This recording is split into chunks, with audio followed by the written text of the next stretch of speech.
Russian വ്യോമ പ്രതിരോധ സംവിധാനത്തിന്റെ ഭാഗമായിരുന്ന ഒരു റഷ്യൻ കമാൻഡർ അടുത്തിടെ ഒരു പ്രസ്താവന പുറത്തിറക്കി. വ്ളാഡിമിർ പുടിനെ വധിക്കാനുള്ള ഒരു പദ്ധതി, വലിയൊരു ഗൂഢാലോചന തന്നെ ഉക്രൈൻ ചെയ്തിട്ടുണ്ട്. ഈ പ്രസ്താവന അന്താരാഷ്ട്ര സമൂഹത്തിന്റെ ഒരു ശ്രദ്ധ തന്നെ ആകർഷിച്ചു. കാരണം ഈ ലോകത്തിൽ കൂടുതൽ ശക്തമായ സ്ഥാനം വഹിക്കുന്ന ഒരു നേതാവിനെ കൊല്ലാൻ ഉക്രൈൻ ശരിക്കും ശ്രമിച്ചോ എന്നുള്ളതാണ് ചോദ്യം. ഇതിനുള്ള ഉത്തരം നമുക്കറിയണം.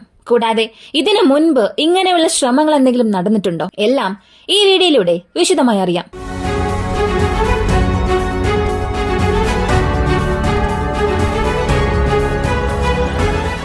റഷ്യൻ വ്യോമ പ്രതിരോധ സംവിധാനത്തിന്റെ കമാൻഡറായിരുന്ന യൂറി ടാഷ്കിൻ, ഇദ്ദേഹം കേഴ്സ്കിന്റെ കമാൻഡിംഗ് ഓഫീസറായിരുന്നു. ഇദ്ദേഹമായിരുന്നു ഇങ്ങനൊരു പ്രസ്താവന പുറത്തിറക്കിയത്.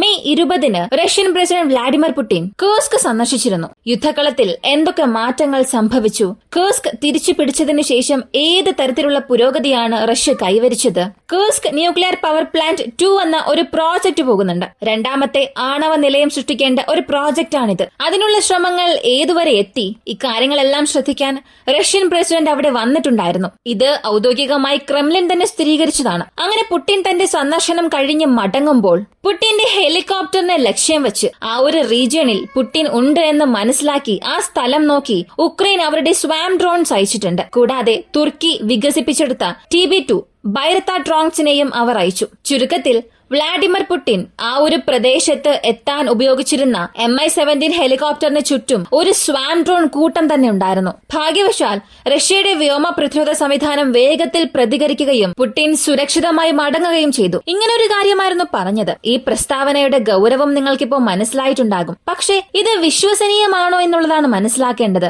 ഇത് സംബന്ധിച്ച് ക്രെംലിൻ ഔദ്യോഗികമായ പ്രസ്താവനകളൊന്നും പുറത്തിറക്കിയിട്ടില്ല. അതുപോലെ മറ്റ് മാധ്യമങ്ങളൊന്നും ഈ ഒരു പ്രസ്താവനയുടെ ഔദ്യോഗിക സ്ഥിരീകരണം ഒന്നും തന്നെ പരസ്യമാക്കിയിട്ടുമില്ല. എന്നാൽ ഇതുവരെയും ഈ ഒരു വാർത്ത കാട്ടുതീ പോലെ പടർന്നിട്ടുണ്ട്. ഇത് സത്യമാണെങ്കിൽ റഷ്യ എങ്ങനെ അതിനെ ചെറുത്തതെന്നും റഷ്യയുടെ കൈവശം ആ സമയം എന്തൊക്കെ സാങ്കേതിക വിദ്യ ഉണ്ടായിരുന്നുവെന്നുള്ളതും നമ്മളിപ്പോ അറിയണം. റഷ്യൻ പ്രസിഡന്റ് വ്ളാഡിമിർ പുടിൻ വിദേശ യാത്രകൾക്കായി ഉപയോഗിച്ചിരുന്നത് തികച്ചും വ്യത്യസ്തമായ വിമാനങ്ങളാണ്. ഇതിലെ 2 പ്രധാന വിമാനങ്ങൾ റഷ്യൻ വ്യോമസേനയുടെ ഉടമസ്ഥതയിലുള്ള എയർഫോഴ്സ് IL-96 സീരീസ് വിമാനങ്ങളാണ്. ഇതിലെ ഒരു 3 വിമാനങ്ങൾ അവരുടെ പക്കലുണ്ട്. വിദേശത്തേക്ക് പോകാൻ ഈ വിമാനങ്ങൾ ഉപയോഗിച്ചിരുന്നു.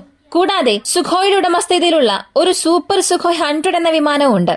ഇവയെല്ലാം മാറി മാറി ഉപയോഗിക്കാറുണ്ട്. ഒരു ഫോറിൻ ലീഡറെ കാണാൻ പോവുകയാണെങ്കിൽ അല്ലെങ്കിൽ വിദേശ രാജ്യത്തേക്ക് യാത്ര പോകുമ്പോൾ എപ്പോഴും ഈ വിമാനങ്ങളെ ചുറ്റി ഫൈറ്റർ ജെറ്റ്സിന്റെ അകമ്പടിയും ഉണ്ടാകും. ഇതിനെ special air elite escort unit എന്നാണ് വിളിക്കുന്നത്. ഈ യൂണിറ്റ് വ്ളാഡിമിർ പുടിന് വേണ്ടി മാത്രം സൃഷ്ടിച്ചതാണ്. ഇതിൽ Su-30 വിമാനങ്ങൾ, Su-35 വിമാനങ്ങളും അകമ്പടികൾക്കായി കൂടുതലായി ഉപയോഗിക്കുന്നുണ്ട്. ഈ വിമാനങ്ങളെ 3 ഘട്ടങ്ങളിലായാണ് എസ്കോർട്ടിന് വേണ്ടി അയക്കുന്നത്. ആദ്യം ആ വിമാനത്തിനോടൊപ്പം പറക്കും. രണ്ടാമത്തെ വിമാനം ആ വിമാനത്തിന് മുൻപിലായി പറക്കും. മൂന്നാമതായി ഈ വിമാനത്തിന് ചുറ്റും പറക്കും. ഇങ്ങനെ യാതൊരു അസ്വസ്ഥതയും ഉണ്ടാകാതിരിക്കാൻ വളരെ ശ്രദ്ധയോടെയാണ് അകമ്പടികൾ നടത്തുന്നത്. ഇത് വിദേശ രാജ്യത്തേക്ക് പോകുമ്പോൾ സംഭവിക്കുന്ന കാര്യമാണ്. അത് തന്നെ Mi-17 സീരീസ് ഹെലികോപ്റ്ററുകളാണ് പ്രാദേശികമായി യാത്ര പോകാൻ ഉപയോഗിക്കുന്നത്. Mi-8 സീരീസിന്റെ നവീകരിച്ച വകഭേദമാണിത്. എന്നാൽ Mi-8ലെ ഒരു സ്പെഷ്യൽ ഡിഫൻസ് മെക്കാനിസം ഈ ഒരു ഹെലികോപ്റ്ററിലുണ്ട്. ഇത് ഫ്ലേസ് റിലീസ് ചെയ്യും. ഇലക്ട്രോണിക് കൗണ്ടർ മെഷേഴ്സ് പ്രവർത്തനങ്ങൾക്കെല്ലാം ഇത് ഉപയോഗിക്കും. അകത്തേക്ക് വരുന്ന ഹെലികോപ്റ്റർ അല്ലെങ്കിൽ മിസൈൽസിനെ എല്ലാം ഡീകോയ്സ് ലോഞ്ച് ചെയ്ത് തടസ്സപ്പെടുത്തും. കാരണം ഈ ഹെലികോപ്റ്ററിൽ നിന്ന് ഡീകോയ് മിസൈൽസും ലോഞ്ച് ചെയ്യാൻ സാധിക്കും. ഇങ്ങനെ ലോഞ്ച് ചെയ്ത് അവയെ ഡൈവേർട്ട് ചെയ്യും. ഇങ്ങനെ കൂടുതൽ പ്രൊട്ടക്ഷൻ സിസ്റ്റം ഉള്ള ഒരു ഹെലികോപ്റ്ററാണ് ഇതെന്നും പറയാം. എന്നാൽ ഈ സംവിധാനങ്ങൾക്ക് യുദ്ധക്കളത്തിൽ 100% സംരക്ഷണം നൽകാൻ സാധിക്കില്ല. ഒരു ചെറിയ ഡ്രോണിനെ കൊണ്ടുപോലും ഹെലികോപ്റ്ററിനെ എളുപ്പത്തിൽ തകർക്കാൻ കഴിയും. ബ്ലാക്ക് ഹോക്ക് ഹെലികോപ്റ്ററിന്റെ സ്റ്റെൽത്ത് സവിശേഷതയൊന്നും ഈ ഒരു ഹെലികോപ്റ്ററിൽ ഇല്ല. അപ്പോ ഈ ഒരു ഹെലികോപ്റ്ററിന് ധാരാളം സംരക്ഷണ സംവിധാനങ്ങളുണ്ട്. പക്ഷെ യുദ്ധക്കളത്തിൽ അതിന് 100% സംരക്ഷണം നൽകാൻ കഴിയില്ല. 20 മുതൽ 30ഓളം ഡ്രോണുകളോ അല്ലെങ്കിൽ ഒരു 5-10 മിസൈലുകളോ ഒരേ സമയത്ത് വരികയാണെങ്കിൽ ഈ ഒരു ഹെലികോപ്റ്റർ കൊണ്ട് സ്വയം പ്രതിരോധിക്കാൻ സാധിക്കില്ല. ഇപ്പൊ ഈ കമാൻഡറുടെ പ്രസ്താവന പ്രകാരം ആ സമയത്ത് ഏകദേശം 110-ലധികം ഡ്രോൺസ് കേഴ്സ്കിനെ നോക്കി വരികയായിരുന്നു. ചില ഡ്രോൺസ് കേഴ്സ്കിൽ സ്വാധീനം ചെലുത്താനും തുടങ്ങി. അപ്പോ റഷ്യയുടെ പങ്ഷീർ സംവിധാനവും താർ മിസൈൽ സംവിധാനവും ഇതും പങ്ഷീർ പോലെയുള്ള ഒരു ഷോർട്ട് റേഞ്ച് പോയിന്റ് ഡിഫൻസ് സിസ്റ്റമാണ്. ഇവ രണ്ടും ചേർന്ന് പ്രതിരോധിച്ചു. കൂടാതെ റഷ്യയുടെ ഇലക്ട്രോണിക് ജാമിംഗ് യൂണിറ്റ്സ് ഇവിടെ 60-ലധികം ഡ്രോൺസിനെ ഡൗൺ ചെയ്തു. ഇങ്ങനെ ഈ ഹെലികോപ്റ്റർ വളരെ സുരക്ഷിതമായി അവിടം വിട്ടുപോയി. ഒരു പക്ഷേ ഇതിൽ എന്തെങ്കിലും ഒരു തകരാറ് സംഭവിച്ചിരുന്നെങ്കിൽ അല്ലെങ്കിൽ ഏതെങ്കിലും ഒരു രീതിയിൽ മിസ്ഫയർ ആയി റഷ്യയുടെ എയർ ഡിഫൻസ് സിസ്റ്റം തന്നെ ഈ ഒരു ഹെലികോപ്റ്ററിനെ വെടിവെച്ച് വീഴ്ത്തിയിരുന്നെങ്കിൽ ഒരു വലിയ ദുരന്തത്തിൽ അത് അവസാനിക്കുമായിരുന്നു. ഇതായിരുന്നു കമാൻഡറുടെ പ്രസ്താവനയിൽ കൂട്ടിച്ചേർത്തത്. അപ്പോ ഈ പ്രസ്താവന പ്രകാരം റഷ്യൻ പ്രസിഡന്റിനെതിരെ ഉക്രൈൻ ഒരു ഡ്രോൺ ആക്രമണം നടത്തിയിട്ടുണ്ട്. അത് അവരുടെ ഒരു വാദമാണ്. എന്നാൽ ഇത് യഥാർത്ഥ സംഭവമായി സമാനമാണോ എന്നുള്ളതും അറിയണം. 20-ാം തീയതി റഷ്യൻ പ്രസിഡന്റ് വ്ളാഡിമിർ പുടിൻ കേഴ്സ്കിലേക്ക് പോയി എന്ന് ക്രെംലിൻ തന്നെ കൺഫേം ചെയ്തു. അതേസമയം ശത്രുക്കളുടെ മേഖലയിലേക്ക് തങ്ങൾ ഡ്രോൺ ആക്രമണം നടത്തിയതായി ഉക്രൈനും സ്ഥിരീകരിച്ചിരുന്നു. അപ്പോ പുടിൻ അവിടെ ഉള്ളപ്പോൾ തന്നെ ഒരു ഡ്രോൺ ആക്രമണം റഷ്യയ്ക്കുള്ളിൽ സംഭവിച്ചിട്ടുണ്ട്. അതും അതിർത്തിക്ക് സമീപമാണ് സംഭവിച്ചിരിക്കുന്നത്. അപ്പോ ഒരു വധശ്രമം നടന്നിരിക്കാനുള്ള സാധ്യത നമുക്കിവിടെ നിഷേധിക്കാനാകില്ല.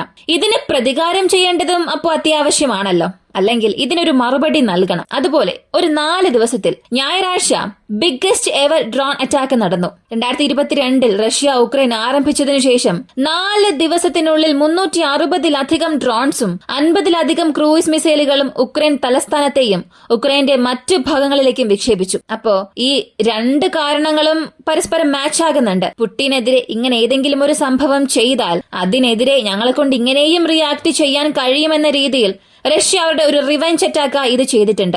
ഇതിൽ 13-ലധികം പേർ മരിച്ചു. 3 പേർ 18 വയസ്സിന് താഴെയുള്ളവരാണ്. സെലൻസ്കിയെ സംബന്ധിച്ചിടത്തോളം അദ്ദേഹം ഇതിനകം ഒരു കാര്യം പറഞ്ഞിരുന്നു. വിക്ടറി ഡേ പരേഡിൽ വരുന്ന വിദേശ നേതാക്കൾക്ക് ഞങ്ങളെ കൊണ്ട് സുരക്ഷ നൽകാൻ കഴിയില്ല എന്ന് പറഞ്ഞു. അടുത്ത് പുടിനെതിരെയുള്ള ഈ ഒരു അസാസിനേഷൻ അറ്റംപ്റ്റും ചെയ്തു. ഇത് സ്ഥിരീകരിച്ചിട്ടില്ല.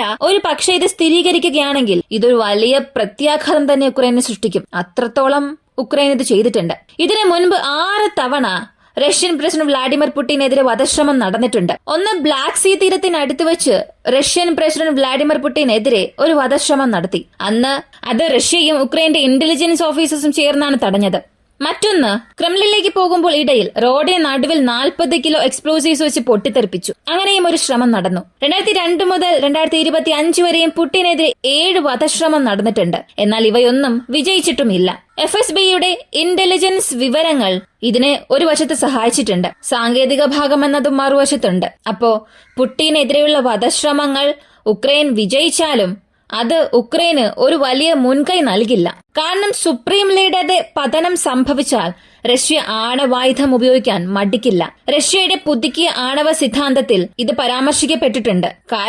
ഇതിന് കാരണം ഉക്രൈനാണ്.